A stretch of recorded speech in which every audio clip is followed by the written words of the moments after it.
오늘 함께 보시면서 은혜 나누실 말씀은 레위기 27장 말씀입니다. 마지막 장 말씀입니다. 믿음을 주시는 하나님이란 말씀 제목 가지고 함께 보시면서 은혜 나누셨으면 좋겠습니다. 지난주 말씀 여러분 다 기억하실 겁니다. 복 주신 이유도, 그렇죠? 또 하나님을 믿지 않고 섬기지 않았을 때 벌 주신 이유도, 나중에 깨달았을 때 하나님께서 회복시키시겠다는 하신 이유도 하나님께서 뭐하지 아니하셨기 때문에 그렇습니까? 포기하지 아니하시고 어떻게든 이스라엘 백성을 자신의 백성으로 붙들고자 하셨던 하나님의 뜻이 26장 말씀 가운데 드러나 있습니다. 근데 여러분 중요한 건 이스라엘은 여러분 한 사람이 아니잖아요. 여러 사람이잖아요. 수많은 사람들이 모여 한 나라가 되는 것인데 그 한 사람 한 사람이 믿음이 온전치 못하면 결국 이스라엘의 믿음은 온전할 수 없습니다. 다시 말하면 여러분 하나님께서 한 사람 한 사람의 믿음을 돌보시고 그 가운데 그들의 믿음을 온전케 하시기 때문에 그 가운데서 무엇이 될 수 있는 겁니까? 나중에 하나님의 백성, 믿음의 백성 이스라엘이 될 수 있는 것입니다. 그러니까 27장 말씀도 여러분 그 관점으로 보셔야 됩니다. 26장의 내용과 27장의 내용이 전혀 상관없는 것 같지만 그렇지 않습니다. 26장이 전체 이스라엘 백성을 향한 하나님의 마음이라면 그 이스라엘 백성을 구성하고 있는 한 사람 한 사람에 대해 하나님이 어떤 마음으로 이러한 규례들을 세우셨는가 보시면 27장 말씀 가운데도 믿음을 주신 그 하나님에 대한 은혜가 넘칠 줄 믿습니다. 오늘 27장 말씀 1절부터 함께 보시겠습니다. 자, 여호와께서 누구에게 말씀하여 이르십니까? 그렇죠. 모세에게 대표로 이스라엘 백성의 대표자인 모세에게 말씀하여 이르십니다. 어떤 말씀을 하시는가 보겠습니다. 2절 말씀입니다. 이스라엘 자손에게 이렇게 말하여 이르라. 자, 만일 어떤 사람입니다. 만일 어떤 사람이 자, 사람의 값을 여호와께 드리기로 분명히 뭐하였으면 서원하였으면입니다. 그러니까 이 말씀 보면 어떤 사람이 하나님께 뭐한 겁니까? 사람을 가지고 서원을 한 겁니다. 근데 사람을 드릴 수 없으니까 사람의 값으로라는 표현이 있는 겁니다. 그러니까 하나님, 내 아들이 있는데 내 아들이 지금 당장 죽게 생겼습니다. 너무 아파하고 힘듭니다. 하나님 뭐 해주세요? 살려주신다면, 하나님이 살려주신다면 내가 이 아들 주님께 드리겠습니다. 근데 사람을 드릴 수 없잖아요. 그래서 이 말씀에선 사람의 값이에요. 여러분 이렇게 보셔야 돼요. 하나님께서는 생육하고 번성을 책임지시는 여호와 하나님이시기 때문에 하나님의 뜻이 아니면 한 사람도 뭐하지 않습니까? 죽지 않아요. 그런 믿음이 없을 때 이렇게 기도하는 사람들이 있겠죠. 여러분 이게 참 중요합니다. 여기서 서원하는 사람은 믿음이 좋은 사람이 아닙니다. 여러분. 여기서 서원하는 사람은 있잖아요. 이런 사람이에요. 하나님께서 어떻게 해 주시겠지. 내 아들 책임져 주시겠지. 그 하나님 믿고 기다려야겠다. 이게 믿음이 좋은 사람이라면 하나님 내가 이거라도 할 테니까 하나님 뭐 해주십시오? 들어주십시오 라고 얘기하는 사람이 서운하는 사람이에요. 이 말씀 잘 이해하시기 바랍니다. 하나님께서 그 소원을 뭐 하십니까? 들어주셨을 때를 얘기합니다. 왜 들어주셨습니까? 돈 때문에 하나님께서 들어주시겠습니까? 아니요. 천만의 말씀입니다.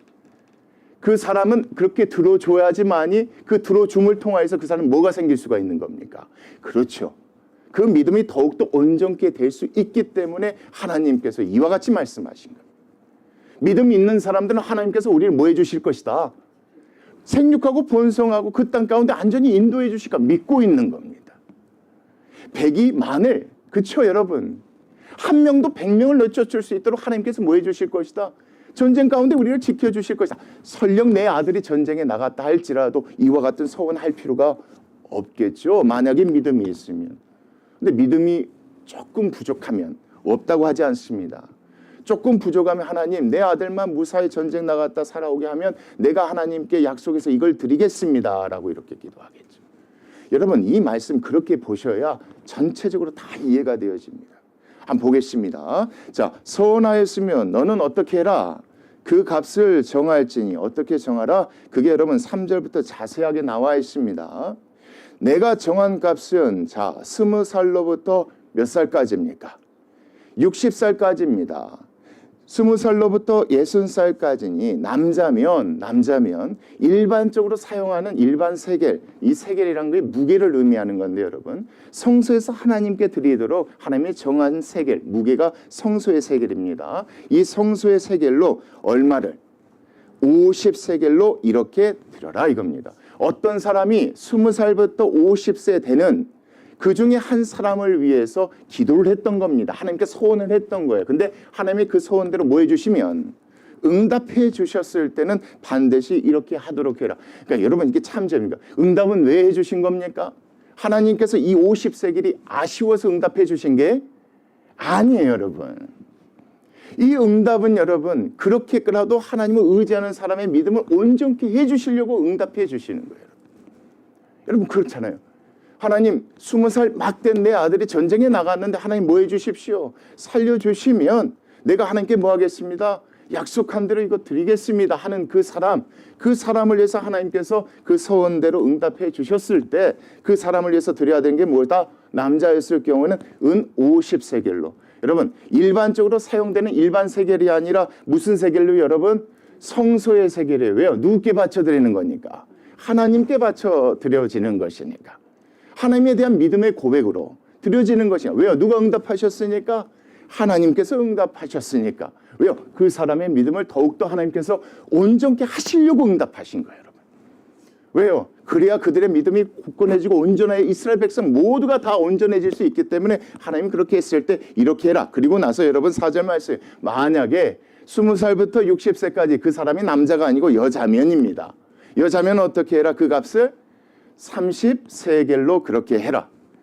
여러분 이게 가치가 좀 다르죠. 남자보다 여자가 하찮아서가 아니라 여러분 그때 당시 이 기준을 그때 당시 사람들이 일하는 노동력과 비례해서 이렇게 정했다. 이렇게 생각하시면 좀 쉬우실 것 같아요. 근데 이게 참 중요한 건 뭐냐면 하나님께서는 이와 같은 모든 사람들의 소원 자체를 필요하다면이에요, 여러분. 필요하다면 반드시 뭐 해주신다는 겁니까? 응답해 주신다는 거죠. 응답하심을 통해서 그 사람들의 믿음을 온전케 해주시는데 중요한 거는 20세부터 60세 남자 여자가 나왔습니다. 그리고 나서 5절 말씀이에요. 5살부터 몇 살까지입니까? 20살까지는 남자면 그 값을 몇 개로? 20세겔로 하고 여자면 얼마로 해라? 10세겔. 20세겔, 10세겔 이게 중요한 게 아니라 여러분 여기서 몇 살부터 몇 살입니까? 5살부터 20살이에요. 그렇죠? 남자든 여자든. 하나님은 여러분 이거예요. 하나님께서는 하나님 입장에서는 누구도 다 뭐한 겁니까? 소중하고 귀한 겁니다. 5살 아이도 하나님께서 뭐 하실 수 있는 능력의 하나님이시라는 겁니까? 여러분 이게 참 중요해요. 이스라엘 백성 사람들이 예전엔 그렇게 생각했죠. 일 잘할 수 있는 남자만 중요하고 여자와 남자는 그렇게 소중하지 않다. 이렇게 생각하는 그런 시대가 있었습니다. 이때 당시만 해도. 근데 하나님은 어떤 하나님이에요?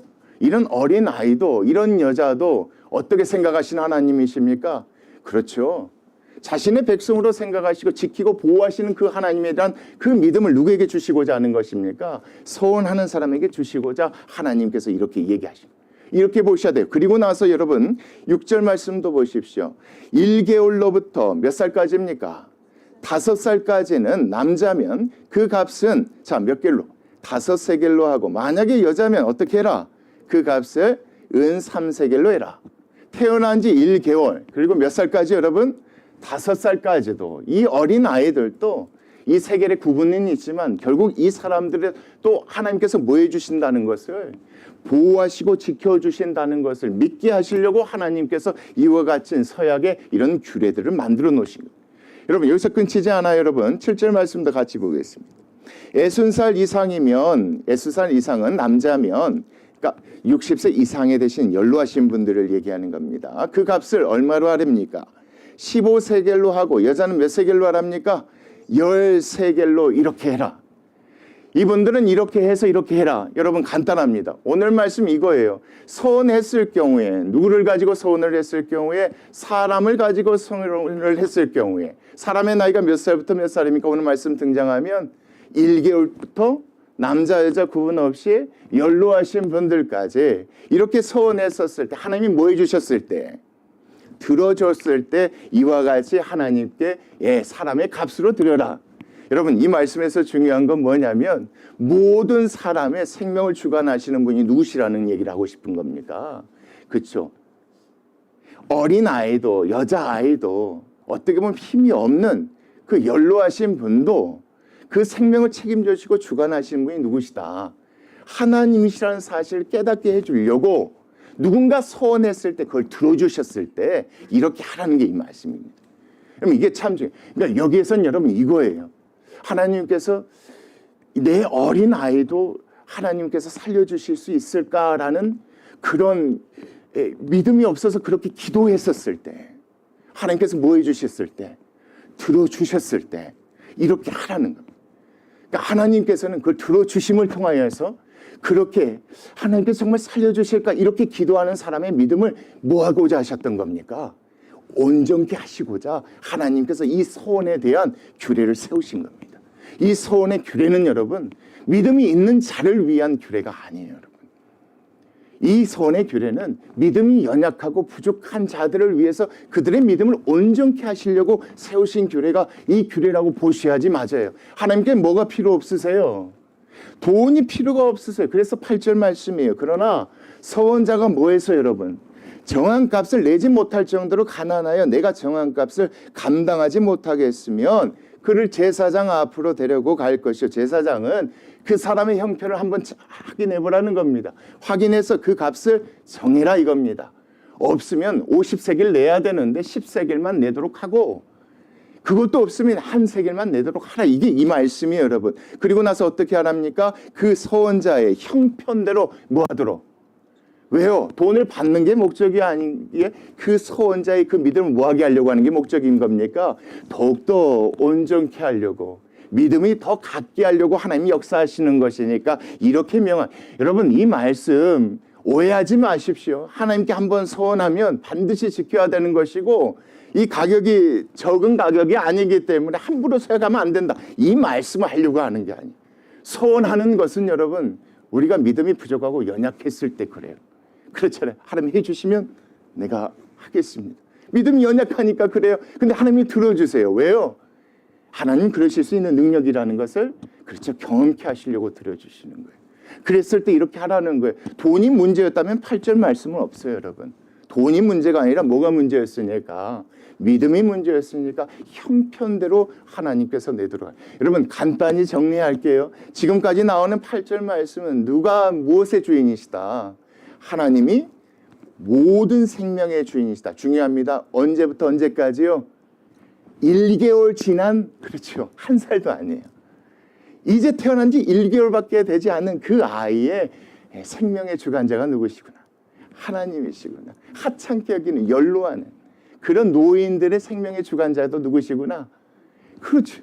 우리 어머니 아버지 좀 살려주세요. 병 들어서 이러면 잘못 죽어요. 하나님 좀 살려주세요. 살려주시면 내가 이거 드렸어요. 근데 하나님 뭐 해주세요? 살려주세요. 아 그렇구나. 우리 하나님이 연로하신 우리 부모님도 뭐 해주시구나. 생명을 주관하시고 보호하시고 지켜주시구나. 이걸 깨닫게 하시려고 하나님께서 명하신 게 여러분 8절까지 말씀 보셔야 뒤도 그렇게 다 보셔야지 다 연결이 돼요. 자, 그 관점으로 여러분 이제 사람뿐만 아니라 하나님 또 뭐의 주관자이십니까? 그게 9절 말씀에 나와 있어요. 사람이 자 서원하는 예물입니다. 이것도 하나님께 뭘 가지고 손을 한 겁니다. 손을 하는 예물로 여호와께 드리는 것이 만약에 무엇이면 가축을 가지고 또 하나님께 기도했던 거예요. 하나님 내가 이런 가축들이 있는데 지금 제가 아기를 낳아야 되는 새끼를 낳아야 되는 아기가 아니라 새끼를 낳았는데 새끼 낳다가 잘못되면 저 안 돼요 라고 하나님께 기도하면서 뭐 했겠어요? 손했을 경우를 얘기하는 겁니다. 하나님께서 사람만 생육하고 번성하도록 약속하신 게 아니에요, 여러분. 하나님 가축도 생육하고 번성토록 약속하셨어요, 여러분. 예. 근데 그런 믿음이 부족했었을 때 어떤 사람은 이렇게 소원 기도를 한단 말이에요. 근데 하나님이 그 기도를 들어주세요, 안 들어주세요? 들어주실 때가 있단 말이에요. 들어주시는 사람이 있단 말이에요. 여러분 제 말 잘 들으세요. 모두 다가 아니에요. 하나님이 판단하셨을 때 들어줘야 한다면 그 사람이 기도를 많이 하고 열심히 해서가 아니에요. 들어줘야 그 사람의 믿음이 뭐 할 수 있었을 때. 여러분 그렇게 보셔야 돼요. 여러분 보세요. 이스라엘 백성 처음에는 엄청나게 많은 기적들인데 나중에 가면 갈수록 기적이 필요 없어요. 왜요? 충분히 경험하고 믿음이 있기 때문에. 똑같아요. 이 말씀도. 그렇게 믿음이 부족해서 하나님께서 하나님께 가축을 가지고 그렇게 소원 기도를 했었을 때를 얘기하는 게 9절 말씀이에요. 여호와께 드릴 때는 다 뭐 해야 되는 것이니까 다 거룩하게 드려야 되는 것이니까 이게 무슨 얘기냐면 뭘 드리기로 한 거죠. 자 그리고 나서 10절 말씀이에요. 그것을 뭐해서 변경하여 자, 우열감 바꾸지 말. 그러니까 가축을 가지고 소원 기도를 할 때 그 사람이 여러분 이랬던가 봐요. 새끼를 낳으면 이 새끼를 하나님께 뭐 하겠습니다. 뭐 드리겠습니다. 이런 식으로 했나 봐요. 근데 만약에 드리고자 한 것이 조금 못 나더라도 하나님께 드려야 된다 이겁니다. 좀 못 나더라도 더 좋은 것을 드리려고 하지 말아야 된다는 겁니다. 더 좋다고 해서 더 나쁜 것으로도 드리지 말라는 게 이 말씀이에요. 우열감 바꾸지 못할 것이다. 우성열성 이렇게 생각하시면 좋고 좋고 나쁜 것 바꾸지 못할 것이 혹 가축으로 둘 다 만약에 그렇게 바꿔버리면 둘 다 누구께 되는 거예요. 거룩하게 된 것이다. 다 하나님께 속하게 되는 것이니까 절대 그렇게 하지 마. 하나님께서는 가축이 탐나서 가축 받고자 너희들에게 그렇게 명하신 게 아니니까. 하나님 무엇 때문에 그렇게 한 것이니까. 그렇죠. 가축까지 여러분 잘 보십시오. 가축까지 생육하고 번성할 수 있도록 돌보시는 하나님에 대한 믿음을 너에게 주려고 그렇게 역사한 것이니까 반드시 그걸 약속한 대로 드려야 된다. 여러분 이 말씀 그렇게 보셔야 돼요. 그러니까 앞에 내용이 그렇죠. 한 1개월부터 연로하신 분까지 생명의 주관자가 누구시다. 이 뒤에 말씀은 무슨 얘기겠습니까? 그렇죠. 이 가축의 주관자도 이 가축의 생명과 누구다 하나님이시라는 것을 하나님께서 깨닫게 해주시려고 하신 말씀이 이거예요. 자, 그래서 여러분 10절 말씀 보면 자 11절입니다. 만약에 태어난 동물이에요. 만약에 태어난 동물이에요. 서운했는데 태어난 동물이 부정한 동물이었을 경우입니다. 이건 누구께 드릴 수 없습니까? 여호와께 예물로 드리지 못합니다. 하나님께 소원을 했는데 태어난 동물이 하나님께 드릴 수 없는 그런 동물이었을 경우에 여호와께 예물을 드리지 못할 가축이면 그 가축을 제사장 앞으로 어떻게 해라? 끌어가라. 그리고 나서 12절이에요. 제사장은 우열간에 뭐 해라? 그걸 보고 값을 책정을 해라. 값을 정하라. 그 값이 제사장의 정한 대로 뭐 해라? 그렇게 하도록 해라 이겁니다. 결국 이렇게 해서라도 뭘 그렇죠? 하나님께서 뭐 해주셨다? 이 부정한 이 참중이에요. 이 부정한 동물의 생육하고 번성하는 것까지 누가 해주셨다. 여러분 이게 참 중요해요. 하나님께서는 여러분 믿음 좋은 사람, 뛰어나고 훌륭한 사람, 20대부터 60대 남자만 이게 아니에요. 연로하시고 힘없고 나약하고 어린 애들까지 생육하고 번성하는 하나님이신 그 믿음을 주셨어요. 이 말씀도 맞아요. 부정한 뭐까지도 부정한 동물까지도 생육하고 번성할 수 있도록 책임져 주시는. 왜요? 믿음이 없는 사람이 이렇게 생각할 수 있어요. 하나님이 뭔만 돌보신다?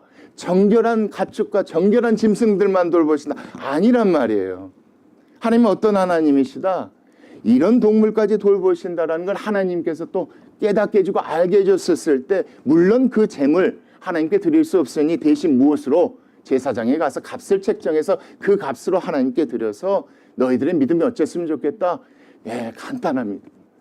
모든 사람의 하나님, 모든 가축의 하나님 여호와의 심을 이 말씀을 통해서 백성들이 믿음이 연약한 사람들이 그 믿음이 온전케 되어지기를 원하시는 것이 하나님의 뜻이에요, 여러분. 그리고 나서 그 다음 말씀도 보십시오. 만일이에요, 13절. 만일 그가 그것을 뭐 하려고 하면입니까? 약속한 것을 물으려고 해요. 약속을 했는데 무슨 이유인지 모르겠어요. 마음이 중간에 바뀌었는지 어쨌는지 만약에 물으려고 한다면 반드시 그래도 하나님 들어주신 것이니까 그 믿음을 지키기 위해서 뭐 해라? 내가 정한 값에 그 무엇을? 5분의 1, 120%로 보상해서 하나님께 드려라. 그러니까 하나님이 약속한 건 절대 어기면 안 됩니다. 이래서 중요합니다가 아니에요, 여러분. 이 소원의 귤의 핵심은 뭡니까? 하나님께서 믿음이 연약한 자들의 그렇죠 소원을 들어주신다는 데 있는 거예요. 들어주심을 통하여 그 사람이 뭐 하는 겁니까? 믿음이 더욱더 그렇죠 온전해지는 거예요. 아픈 사람에 관한 모든 사람, 한 살부터 연로하신 분까지 누워 계신 분들까지 모든 분들의 생명의 주관자가 하나님이시라면 이 가축 또한 이 생명의 주관자가 누구시는 겁니까? 하나님이시라는 것을 그들이 믿음을 갖기로. 여러분 이 말씀 잘 보십시오. 어떤 사람은 우리가 다 다양한 믿음이 있잖아요. 한 가지는 믿음이 좀 크지만 또 한 가지는 믿음이 작을 때가 있어요. 물질에는 믿음이 또 크지만 또 다른 데는 또 작을 때가 있단 말이에요. 그런 한 사람 한 사람에게 필요하게 하나님께서 이와 같이 규례들을 세우셨다. 이렇게 보시면 쉽습니다. 자, 그 관점에서 여러분 만약에 이런 경우입니다. 14절. 만일 어떤 사람이 자기 무엇을입니까? 집을 성별하여. 이것도 중요합니다. 집을 주시는 분은 누구십니까? 하나님이 주신 거예요. 그렇죠?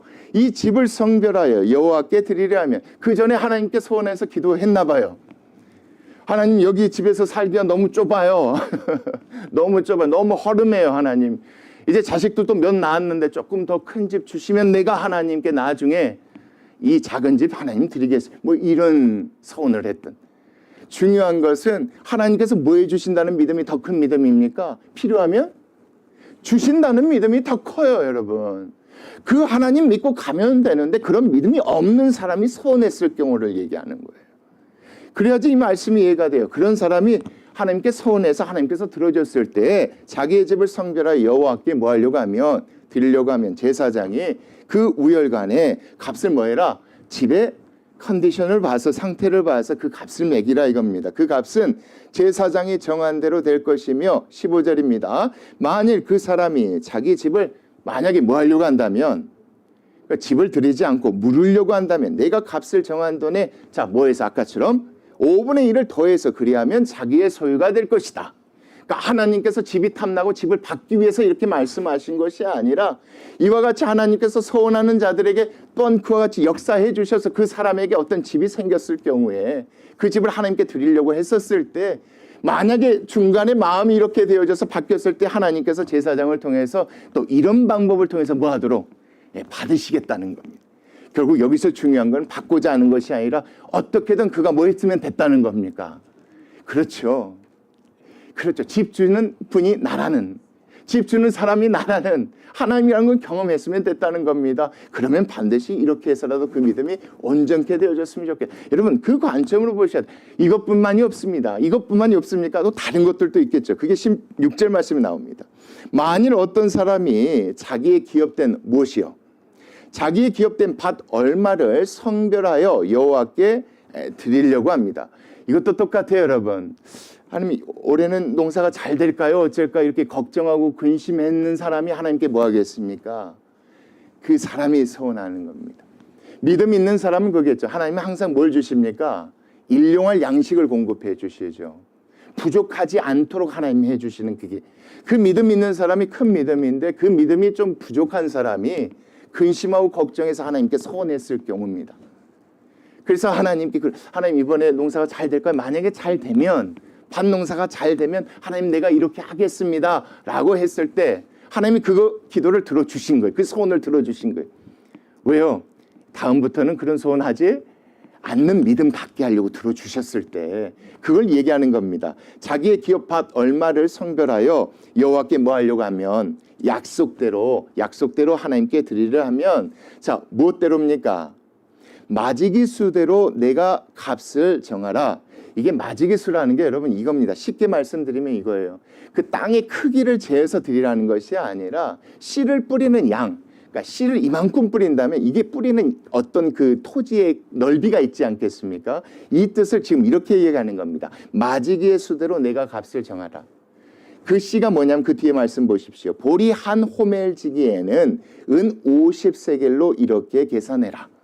쉽게 말하면 하나님께 밭을 드릴 수 없으니까 이런 식으로 해서 들어주신 하나님께 이렇게 고백해라 이겁니다, 여러분. 밭이 아니라 밭에 뿌리는 씨, 이것을 계산해서 그렇게 해라. 그리고 나서 여러분 17절 말씀에 만일 그가 그 밭을 희년부터 뭐해서 드렸으면 성별하여 드렸으면 성별하여 드리기로 그렇게 하나님께 소원했으면 그 값을 내가 정한 대로 할 것이요. 만약에 18절이요. 그 밭을 희년 후에 성별하여 드렸으면 왜 희년이 나옵니까? 희년은 다 자기 주인으로 돌아가는 날이지 않겠습니까? 이것을 기점으로 이렇게 계산하라는 겁니다. 희년 후에 성별하여 드렸으면 제사장이 다음 희년까지 몇 년이 남았는지 남은 연수를 따라 그 값을 계산하고 정한 값에서 그 값에 상당하게 뭐 할 것이다. 감해서 이렇게 할 것이다. 여러분 이것도 중요합니다. 그러니까 앞에서는 사람의 모든 생명, 또 앞에서는 가축, 또 여기서 뭐에 관한 얘기입니까? 집 다음에 밭에 관한 얘기입니다. 이 모든 것들도 다 주인 되심이 누구시다?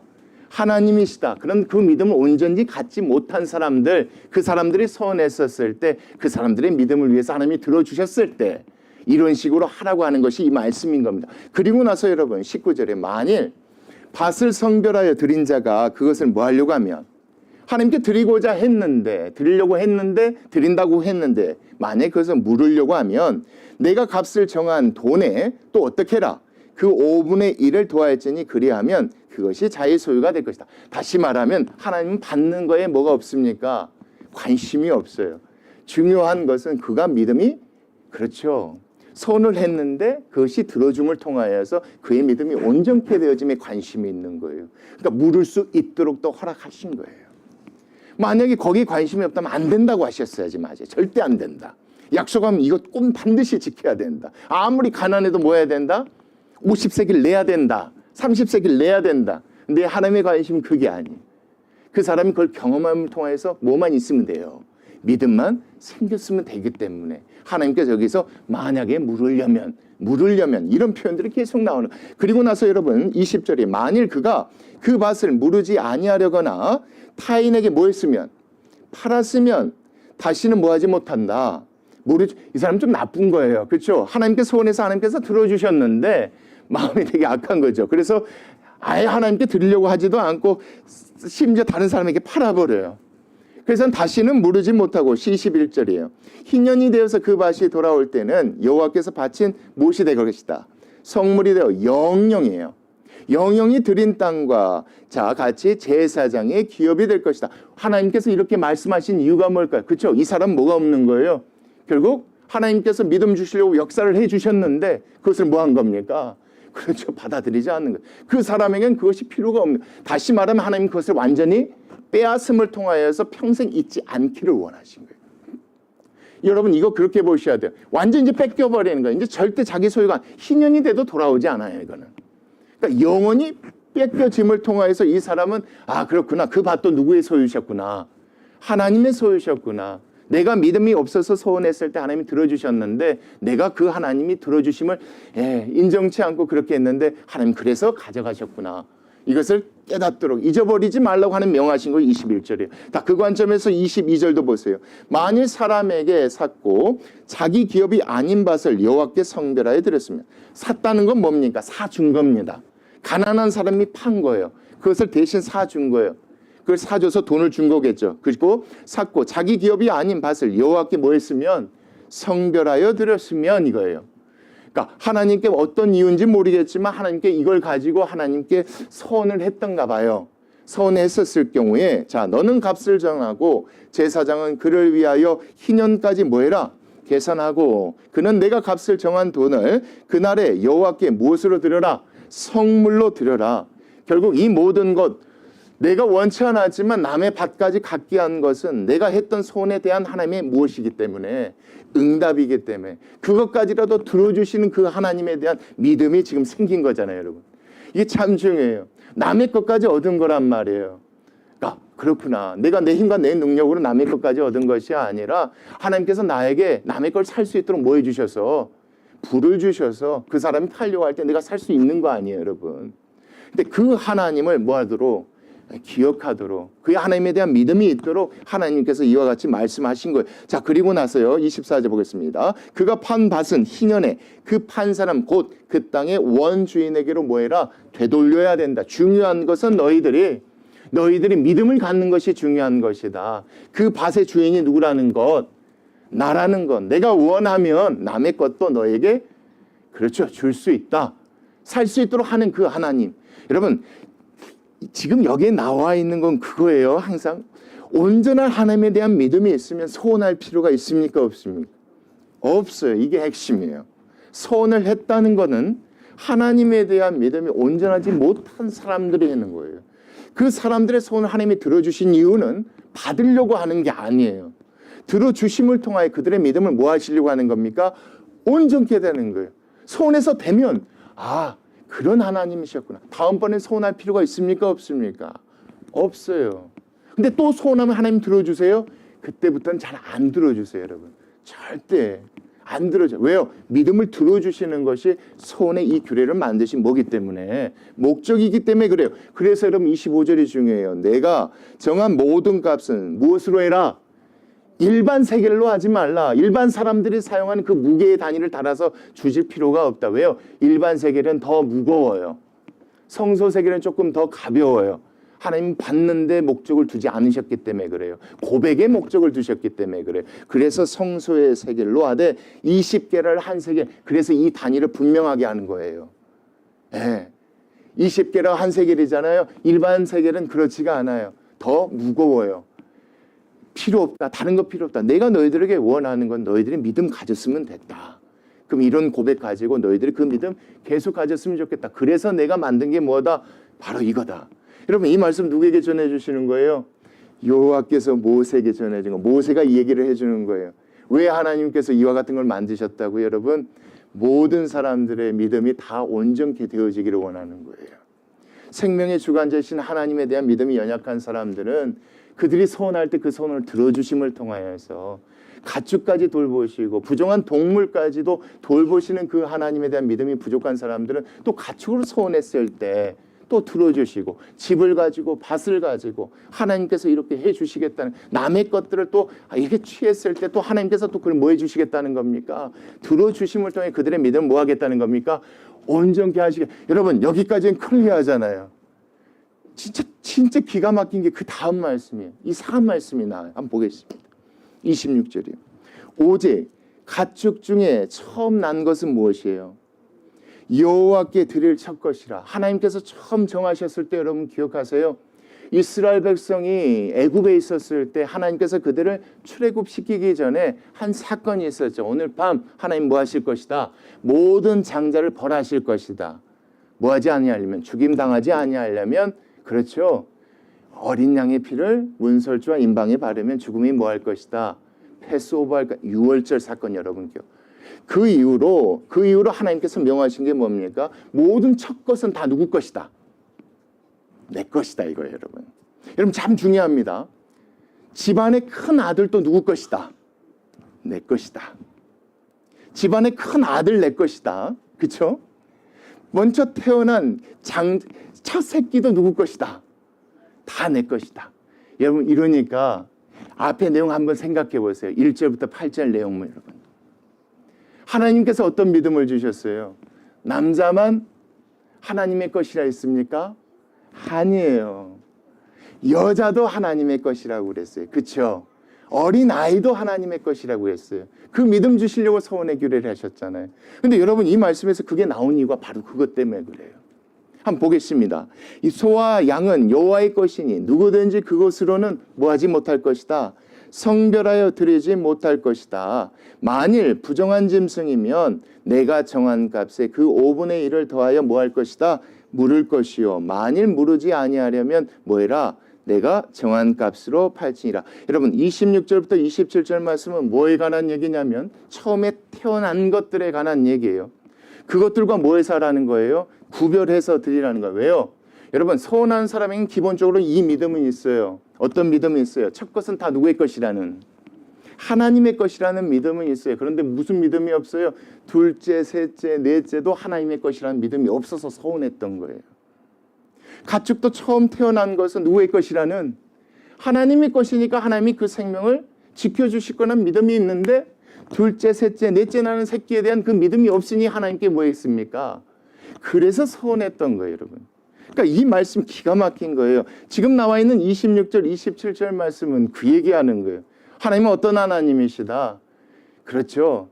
이 첫 것에 대한 믿음이 있는 사람들 뿐만 아니라 나머지 것도 하나님 뭐 하시는 하나님이시다? 둘째부터 아홉째, 열째까지도 그 생명의 주관자 되신 분이 누구시다? 하나님이란 사실을 믿음 주시려고 하나님 세우신 게 무엇이다? 바로 이 소원의 규례라는 거예요. 여러분 그 관점에서 여러분 28절도 보세요. 어떤 사람이 자기 소유 중에서 오직 여호와께 온전히 바쳐진 모든 것이에요. 여러분 하나님께 온전히 태어날 때부터 바쳐진 것은 둘째, 셋째가 아니에요. 첫째들이 항상 그렇죠. 태어날 때부터 하나님의 것으로 구별되어지잖아요, 여러분. 태어난 장자도 태어난 첫 새끼도 다 하나님께 구별돼. 그래서 여러분 그렇게 보셔야 돼요. 자기 소유 중에서 오직 여호와께 온전히 바쳐진 모든 것 누굽니까? 사람이라고 하니까. 그렇죠. 첫째 아들을 얘기하는 거예요. 사람이든지 또 누굽니까? 첫 번째 새끼를 얘기하는 거예요. 또 무엇입니까? 하나님이 주신 기업의 밭 중에 10분의 1을 얘기해요. 뒤에 나옵니다. 이 모든 게 다 누구 거라는 믿음은 있어요. 하나님의 것이란 믿음이 있어요. 처음부터 그걸 지키고 있으니까. 그런데 나머지에 대한 믿음이 없었기 때문에 하나님이 세우신 규례가 이거예요. 서원의 규례였던 거예요. 그래서 첫 번째 한 달 태어난 아이부터 나이 드신 할머니 할아버지까지 그 얘기가 나온 거예요. 그도 누구다? 나에게는 어떤 사람이다? 온전히 바쳐진 나의 귀한 누구다? 나의 백성이다. 그 부정한 것들까지도 나의, 그쵸? 내가 생육하고 번성케 하는 내가 너희들에게 준 가축이다. 이게 여러분 이 말씀의 의미예요. 그 가운데 뭐 하지 말라는 거예요. 자, 사람이든 가축이든 기업의 밭이든 팔지도 못하고 무르지도 못하다. 바친 것은 다 누구께? 여호와께 지극히 이거 다 알아요. 알잖아요, 여러분. 그래서 첫째를 가지고 하나님께 기도하지 않아요. 그래서 둘째, 셋째, 넷째 기도해요. 그래서 서원의 규례를 만드신 건데, 자, 그리고 29절 말씀이에요. 온전히 바쳐진, 자, 온전히 바친 그 사람은 누구겠습니까? 첫째를 얘기하는 거예요. 그 사람은 다시 뭐 하지 못하다. 다시 무르지 못하다. 반드시 뭐 할지니라? 죽일지니라. 이게 무슨, 죽어야지만이 끝나는, 다시 말하면 이건 절대 물을 수 없는 누구의 것이다? 하나님의 것이다. 여러분 서원의 규례 생각해 보세요. 장자만 하나님의 것이라고 얘기하셨습니까? 아니에요. 그러지 않기 때문에 사람을 가지고 하나님께 서원했을 때 하나님 다 들어주셨던 거예요. 이 말씀이 중요해요. 큰 아들 태어난 아들만 하나님께서 구별하라 하셨기 때문에 하나님 책임져 주셨다는 게 아니라 둘째, 셋째, 넷째도 연로하신 부모도 누구도 다 하나님 뭐 해주시다? 책임져 주신다. 그 믿음을 주시려고 하나님께서 앞에 서원 규례를 그렇게 얘기하신 게 이 말씀이에요. 사람뿐만 아니에요, 여러분. 딱 그 다음 말씀도 30절 보세요. 그리고 그 땅의 10분의 1, 곧 그 땅의 곡식이나 나무의 열매는 그 10분의 1은 누구의 것이다? 여호와의 것이니 여호와의 성물이라. 여러분 다 알죠? 자, 그리고 나서 그 다음 말씀도 보세요. 또 만일 어떤 사람이 그의 11조를 뭐 하려면, 물으려면 그것의 5분의 1을 더, 무슨 얘기냐면 하나님이 주신 땅 밭이 있어요. 그 중에 10분의 1은 누구 거예요? 여호와께 거룩히 지극히 구별된 하나님의 것이에요. 근데 이것만 하나님의 것이에요? 아니요. 이것도 하나님 것이에요. 이것을 소원하는 사람을 통해서 하나님이 응답해 주신 거예요. 하나님 여기서 농사 짓는 것도 뭐 해 주십시오? 잘 되게 해 주십시오. 10분의 1에 대한 믿음은 있어요. 이건 하나님 것이니까 어차피 하나님 책임져 주실 거야. 처음부터 거룩이 구별됐으니까. 근데 10분의 9에 대한 믿음이 없어요. 이걸 가지고 하나님께 소원했단 말이에요. 하나님 여기에서도 뭐하게? 많은 추수할 수 있도록 하나님 도와주세요. 근데 하나님 들어주신 거예요. 들어주심을 통하여서 그에게 믿음 주신 거예요. 이 10분의 9도 누구 것이다? 내 것이다. 여러분 이게 참 재미있어요. 사람의 믿음이 다 달라요. 어떤 면은 좋고 어떤 면은 부족하고 어떤 면은 좋지만 또 부족하고 다 달라요. 근데 그 믿음을 누가 온전케 하십니까? 저는 여러분 이게 참 은혜인 것 같아요. 정말 하나님이 세운 규례의 핵심 그거예요, 여러분.